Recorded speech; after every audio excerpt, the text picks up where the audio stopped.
Hello students, पिछली video में हम रासायनिक संयोग के नियम पढ़ रहे थे, जिसमें हम लोगों ने 3 नियम द्रव्यमान संरक्षण का नियम, स्थिर अनुपात का नियम और गुणित अनुपात के नियम को पढ़ लिया था। तो इस वीडियो में हम 2 और नियम व्युत्क्रम अनुपात का नियम और गै-लुसाक के नियम के बारे में पढ़ेंगे। 4th नियम हम देखते हैं व्युत्क्रम अनुपात का नियम। तो इसके लिए हम देख रहे हैं कि 2 तत्व हैं और ये तत्व अलग अलग किसी तीसरे तत्व से अभिक्रिया करके यौगिक बना रहे हैं। तो हम देखते हैं कि ए और सी मिल के जो यौगिक बनाते हैं उसमें ए अनुपात सी का जो मान होगा, और बी और सी मिल के जो यौगिक बनाएंगे उस यौगिक में तत्व बी और सी के भार का जो अनुपात होगा। अब हम इन दोनों अनुपातों के मान का अगर अनुपात निकालते हैं तो हम पाते हैं कि इन दोनों मानों के अनुपात का जो मान है, ये मान उस मान के बराबर होगा जो मान तब हमें प्राप्त होगा जब ए और बी आपस में मिलकर यौगिक बनाएंगे। तो वहाँ पे ए अनुपात बी का जो मान आ रहा होगा, यानी ये दोनों मान सेम होंगे, या फिर ये मान जो है वो इस अनुपात का पूर्णांक गुणक भी हो सकता है। दोनों मान सेम हो सकते हैं या फिर पूर्णांक गुणक हो सकते हैं। तो सेम या पूर्णांक गुणक होने का क्या मतलब है, इसको देख लेते हैं। मान लेते हैं हमारे ए अनुपात बी का मान जो है 1:2 आ रहा है, तो उस कंडीशन में इसका मान भी जो है 1:2 आ सकता है। तो हम कहेंगे कि ये सेम हो गया है। और अगर हम देख रहे हैं सेम नहीं आ रहा है तो मान लीजिए कि यहाँ पे हम देख रहे हैं अनुपात जो है 1:2 या फिर 1/2 लिख सकते हैं। तो हम देख रहे हैं कि इस अनुपात में हम किसी पूर्णांक संख्या का गुणा कर देते हैं। जैसे मान लीजिए कि हम इसमें 2 का गुणा कर देते हैं, तो यानी इस अनुपात का पूर्णांक गुणक हो जाएगा ये मान। ठीक है, इस अनुपात में हम पूर्णांक संख्या का गुणा कर रहे हैं तो कट के मान आ जाएगा 1/1, या फिर अनुपात हो जाएगा 1:1। तो हम देख रहे हैं कि दोनों मान सेम हो सकते हैं, या फिर ऐसा हो सकता है कि ये मान जो है इस अनुपात का पूर्णांक गुणक हो सकता है। तो इसे ही हम व्युत्क्रम अनुपात का नियम कहते हैं। इसकी परिभाषा हम इस प्रकार दे सकते हैं कि जब 2 तत्व अलग अलग, जैसे ए और बी अलग अलग किसी तीसरे तत्व से संयोग करते हैं तो उनके द्रव्यमानों में वही अनुपात होता है जिस अनुपात में वे स्वयं संयुक्त होते हैं। यही व्युत्क्रम अनुपात का नियम है। इसके लिए हमने एक उदाहरण लिया है। तो हम मान लेते हैं 2 तत्व ऑक्सीजन और सल्फर हैं जो अलग अलग तीसरे तत्व हाइड्रोजन से अभिक्रिया कर रहे हैं। तो मान लेते हैं ऑक्सीजन जब हाइड्रोजन से अभिक्रिया कर रहा है तो जो यौगिक बन रहा है वो है H2O, और हाइड्रोजन जब सल्फर से अभिक्रिया कर रहा है तो यहाँ पे H2S बनना है।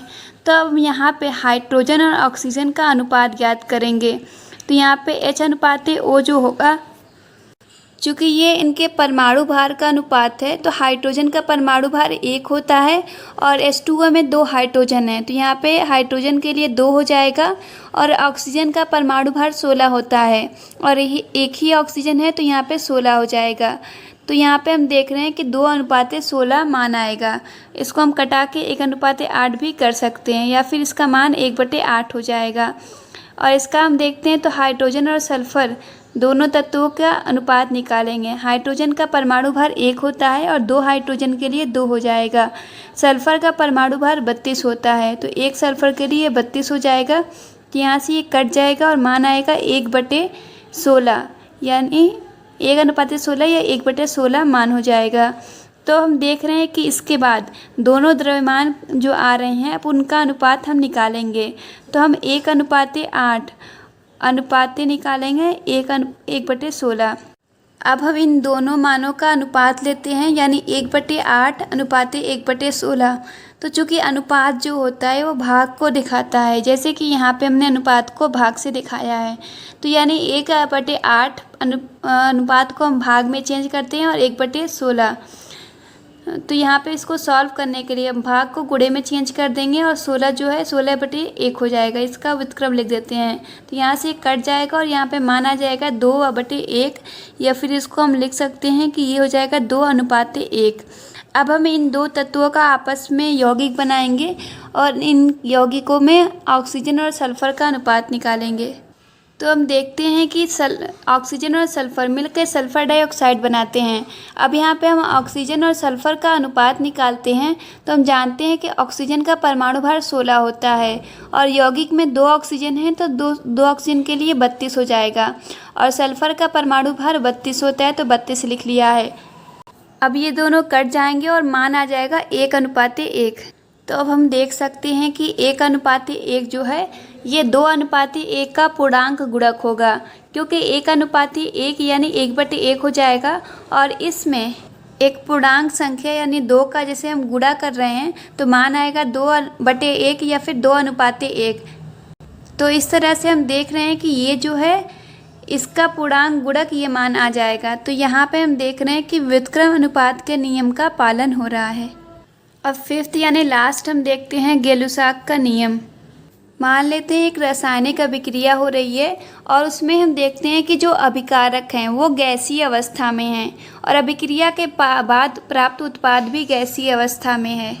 तो हम पाते हैं कि यहाँ पे जो अभिकारक हैं और जो उत्पाद हैं जो कि सभी गैसीय अवस्था में हैं, इनके आयतन का अगर हम अनुपात निकालते हैं, यहाँ पे हम इनके द्रव्यमान का अनुपात, इनके भार का अनुपात निकाल लेते हैं, लेकिन यहाँ पे अगर हम इनके आयतन का अनुपात निकालते हैं तो ये अनुपात एक सरल अनुपात होगा।